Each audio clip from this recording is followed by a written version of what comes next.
Uh, Today we're going to talk about Russia in the 1990s, part two. Those that did not watch the first installment, I want to make a short summary. This was about uh, the privatization campaign, the rise of Russian oligarchs, the shock therapy, the rise of prices, the hyperinflation, the rise of criminal gangs, the division of property, the seizure of property by criminal gangs and various oligarchs, and then the social problems that it generated, mass poverty, unemployment, and various other. Now let me go back to the society and how life, how people try to cope with this situation on the ground. As I told you before, I lived that year, 93, 94 in Russia. I went to archives every day to do my research. And here's what happened. I once talked to the director of the archives. This is a Communist Party archives. And I asked her for some journals that I wanted from the 1920s that exist only in that library and some manuscripts. And she said, yes, Vladimir, I'd love to give it to you, but I have no personnel. You'll have to go on your own. And she explained how I can go to the stacks and so forth. And when I went there, I saw that there was a roof leak, and there was this like water coming down and damaging some of these valuable books. So I asked her, why is that going on? She told me that she has no money, that the government does not pay wages, which was endemic. This is the problem all over Russia. Most state enterprises just don't get the money to pay their employees. So she was totally frustrated. She said, I have no way to pay wages, the roof is leaking, and to survive and keep somehow some sort of order, she rented some of the rooms and some of the facilities in this huge building to, believe it or not, Western missionaries, religious missionaries who were just flocked to Russia at that time with all these missionary activities trying to convert Russians from Orthodoxy to these Western creeds. Now, I tried to help her. I put her in contact with some of the Western libraries that might be interested in make photocopies and so forth. But that's not the issue. The issue is that thousands and thousands of enterprises were not getting the salaries, the wages that were that they were supposed to by the state budget. And another personal story is my future wife. She at that time was not my wife. She was a fresh graduate from a teacher's college, and her first job in '92 was a school teacher. And I kept asking her, what happened and how much she was getting. She told me that her official salary as a school teacher in 1992 was equivalent of $20 a month. $20 a month. And so how would you survive? I mean, that's just impossible. Well, people survive because they have parents and because they have apartments. And then what she also told me she had to do is to get an additional job, like so many other Russians. And the additional job was to stand in a kiosk, which was like private little booth that people sell cigarettes and all kinds of other trinkets. And they would pay her $1 a night. So you come at about midnight and you stand there all night long and you get $1. And that was how people tried to survive. I remember myself in the streets of Moscow in 1993, 94, there would be huge lines of people staying around metro stations. It would be old women mostly, standing with one something, one sausage, one can of peas, one this, one that. And I would be asking, why are they selling this? What's the deal? Well, the point is that they would sell it with just a teeny little bit on top, because it would be a matter of convenience for those people who have the money to go to the metro, and then around metro you pick up whatever, a sausage or a loaf of bread or a gallon of milk or whatever, and then it would be like a few kopecks extra. So this was something that was going on a massive scale. Also, what is now quite known is the phenomenon of shuttlers.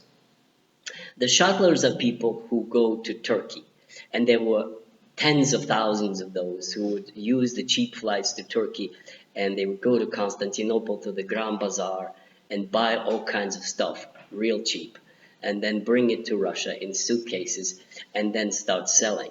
So the Americans got what they wanted: market. All of Russia was one huge market of selling and reselling Western junk from all over the place, especially Turkey. Um, I remember that that time too, I went to Luzhniki Stadium, which is now a fancy stadium ready to have football games in the summer. Uh, the entire stadium, if you can believe it, were thousands of petty traders who would bring stuff from Turkey. And there was nothing in official stores, so that is where people would buy things. So I bought a dress for my future wife there. It was absolutely unbelievable that thousands and thousands of people would, gain their minimal subsistence through this petty trade. Also, at the same time, there was a lot of schemes. One of the most infamous was the so-called MMM uh, scheme, which is a pyramid that you have TV ads that if you invest and buy, shares of MMM, you would get 15% interest and then 20% interest. And people believed it, and it was a pyramid because the more people bought these things, that he could afford to pay out indeed the dividends to those people who first. Uh, but it was a Ponzi scheme. Basically, it held out because more and more people were buying all the time these shares. And then, of course, it grew so much that there were thousands of people, chasing out those shares, hoping to make a quick buck. And then in the end, the whole thing collapsed, and there were hundreds of thousands of people who lost whatever money they invested in this Ponzi scheme. There's also a story of Russian prostitution. Prostitutes are all over the place. There's just no jobs, and women refer to prostitution. But what I want to tell you is I was involved in this serious research on prostitution, and especially on women trafficking. And this is something that we did at American University as a serious research that's based on reports from Western police. We had a Belgian policemen tell us stories, with Swedish police tell us stories. So these are hair-raising stories that most people don't know anything about. And that is about women trafficking. So in a nutshell, it goes like this. There are ads in the newspapers that women could apply and get a good job in the West as waitresses or as hosts in some restaurants or boutiques or whatever. And of course, women desperate to get some kind of job or whatever, they apply and they say, yeah, you're going to go to Brussels or Paris or whatever, Berlin, and we'll take care of it, and then you'll work and you could save your money, and then you'll be all fine. So what they do is they take their passports away and they ship them to brothels in places where it's legal, such as Germany and other Western countries.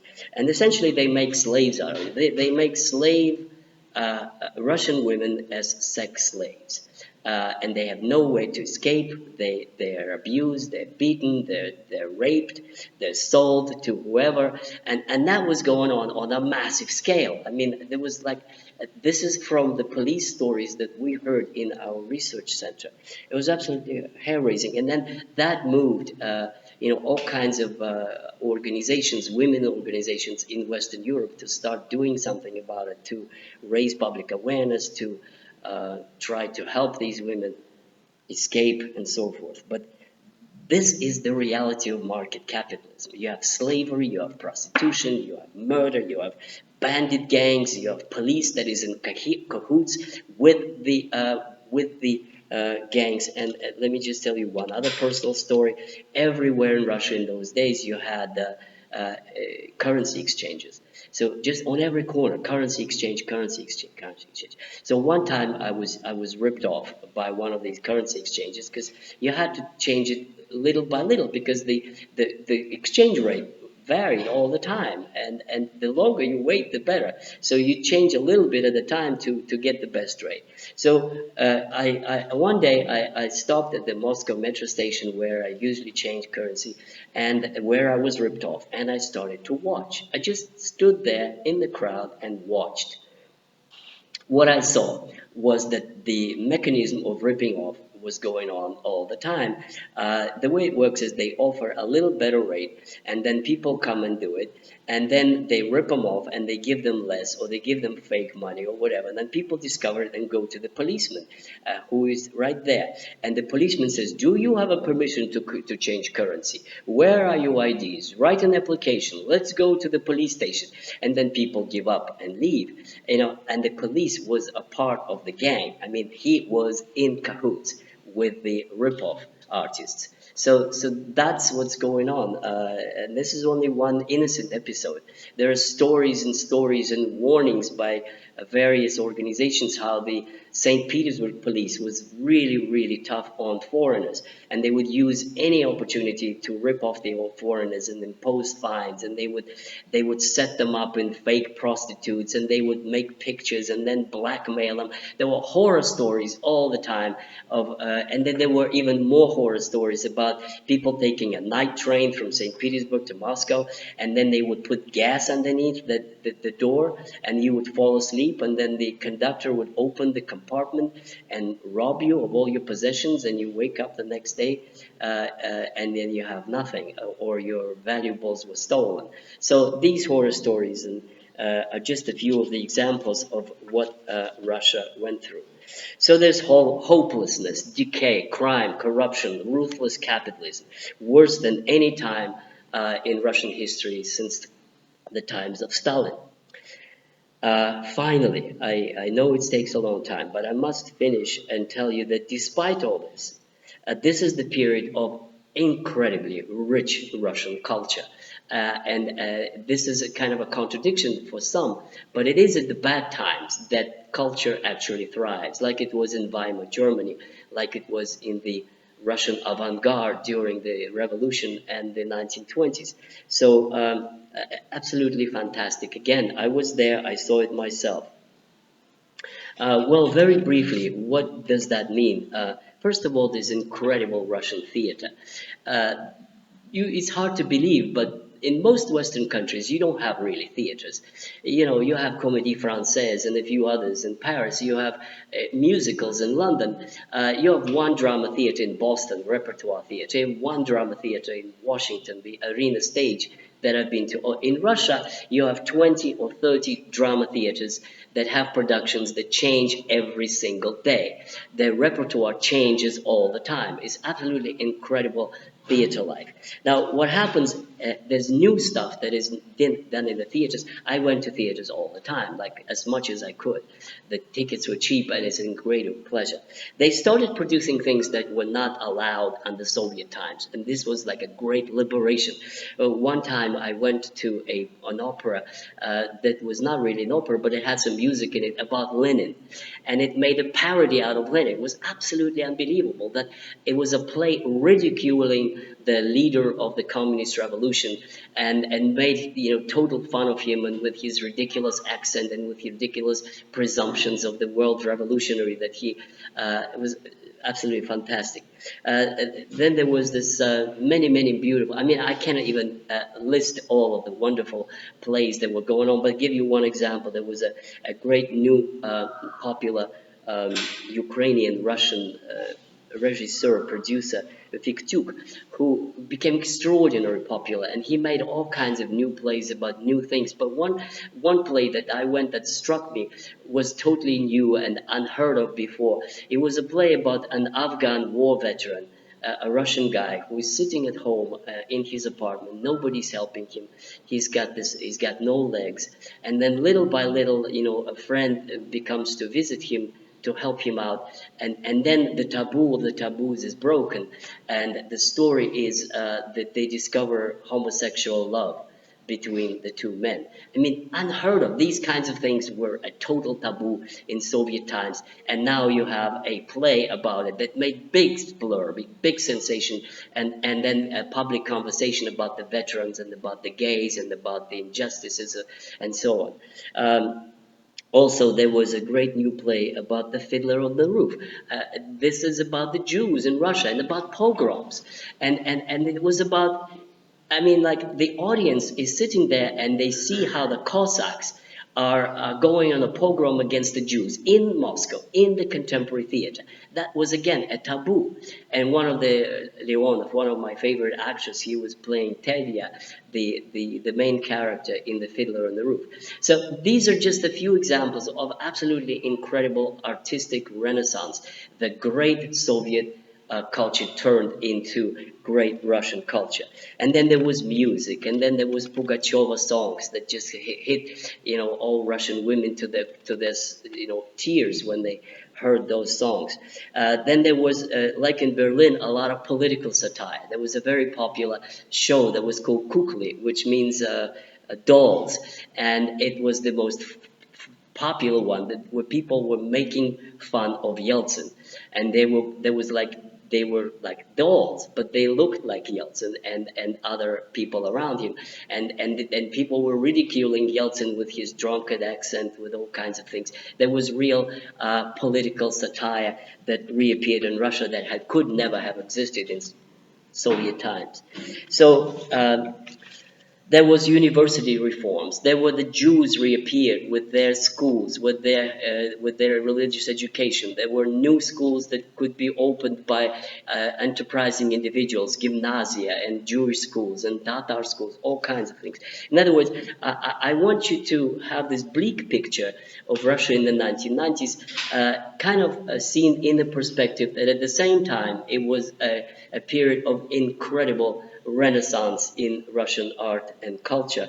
And then this kind of percolating discontent against Yeltsin that finally saw its resolution with the coming of a removal of Yeltsin and the coming of what I call Vladimir the Savior, uh, Prime Minister Putin, who began, nobody knew it at the time, but he began the journey of saving Russia, which he did. Thank you.